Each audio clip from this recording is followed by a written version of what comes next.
kind introduction. They've been making this all possible. I appreciate the opportunity. The topic I'm going to speak about today is really kind of a narrow part of the big picture of the financial crisis. The book that Dr. Beth was telling you about is a sort of a snapshot of the oil crisis. But this question about monetary policy is part of that.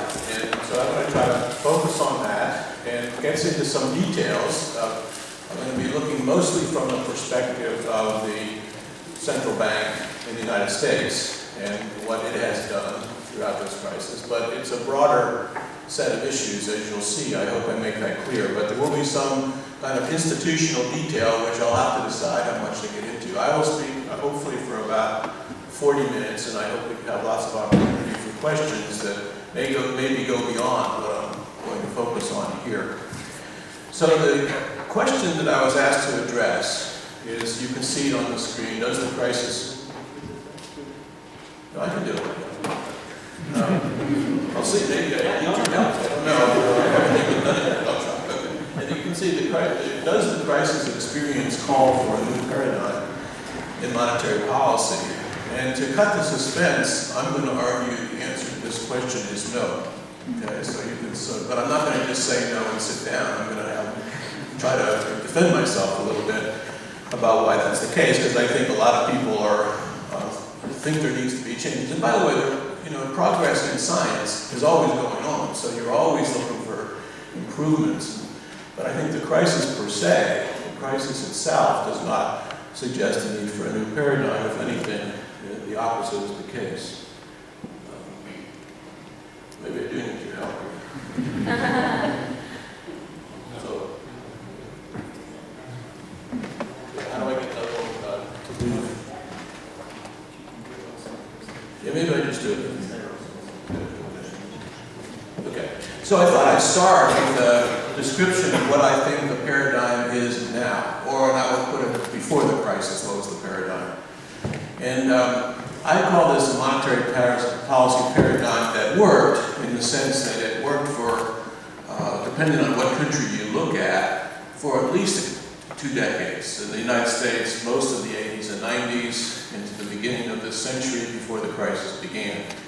And there's a lot of words here, but so let me go through it step by step. There's 4 points, some more important than others. But the first is that the interest rate in the economy, focusing first on the shortest interest rate, right in the middle of the money markets, the interest rate that banks charge each other when they loan overnight, that interest rate should be determined by the forces of supply and demand. In other words, the central bank will increase the amount of reserves or increase the amount of money, and that will move the interest rate down or pull back on the money supply that increases the interest rate. So basic characteristic of a good monetary system is that the interest rate is not pegged or set or by decree, but that the central bank respects the markets in the sense it's supplying more and less reserves to drive the interest rate around to a level that it targets.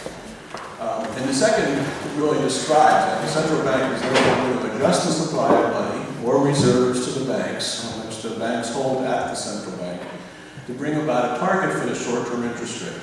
And so that's important because you want to have the supply of money be an important part of monetary policy. You don't want to think it's just the interest rate. You want to think about money fundamentally is what determines inflation in the long run, so you want to focus on money. And so I think that's why the second part is very important. You move the money supply around to generate a target interest rate.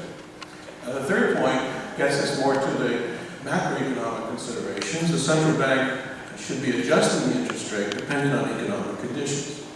And for example, interest rate should rise by a certain amount when inflation increases above the target of the central bank, and I think it's good to have a target. In Poland was 2.5. The U.S. were a little vague about it, but whatever it is, it's good to have one. So you increase the interest rate when inflation increases above its target, and cut the interest rate by a certain amount when the economy goes into a recession. And there's lots of different ways to characterize this. The one that's favorite to me is sometimes called the Taylor rule, because it describes specifically how that decision should be made. There's other ways to go about it, but the most important thing is you're adjusting the interest rate to bring about certain goals in the economy. And in particular, the goals are described in the last point, to maintain its independence and focus on its objective of price stability, or to have an inflation target, it's the same thing. To also have macroeconomic stability. The central bank doesn't do a lot of other things. The main focus is to move that interest rate around by changing the supply of money to bring about its desired goal for inflation and macro stability. So it does not allocate credit or engage in fiscal policy. So, for example, it doesn't bail out a financial firm that's in trouble or bail out its creditors. It doesn't engage in purchases of particular sectors' assets like mortgages or commercial paper. It basically just adjusts the money supply to bring about the interest rate. And so this last part of it is with policy, the framework that has worked for 20 plus years, which I think is very good, but we've drifted into a policy where the central bank does allocate credit or engage in fiscal policy by adjusting its composition of its portfolio towards and away. Certain firms help certain firms, not others, help certain sectors, not others, like housing, and that's really not monetary policy generally construed. Okay, so that's my description of how policy has been, and I think there's lots of evidence around there that it works pretty well. So here's kind of a monetary theoretical framework that has generated that approach. And I'm going to try to describe this in just general terms, if I might. But that framework just didn't come out of nowhere. It came out of experience, but also out of models and theory and basic monetary theory.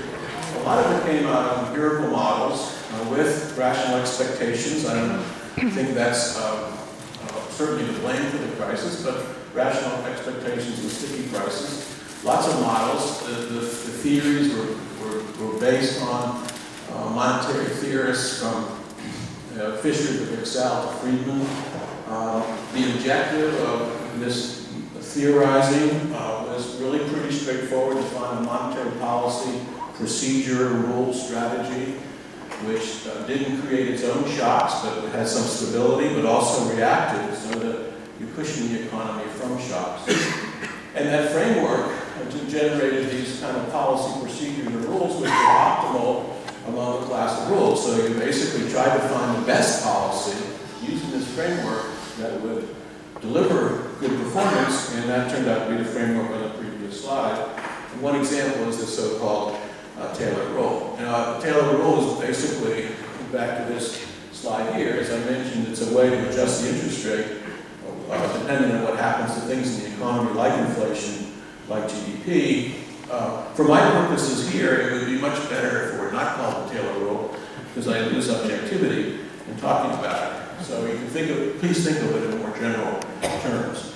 Okay, so we have lots of evidence that a lot of specific examples of this theory. So what I thought I'd do, just to give you a sense that this is not just an isolated theory sitting here and there, I just made a list. This is an abbreviated list, a short list of all the different models.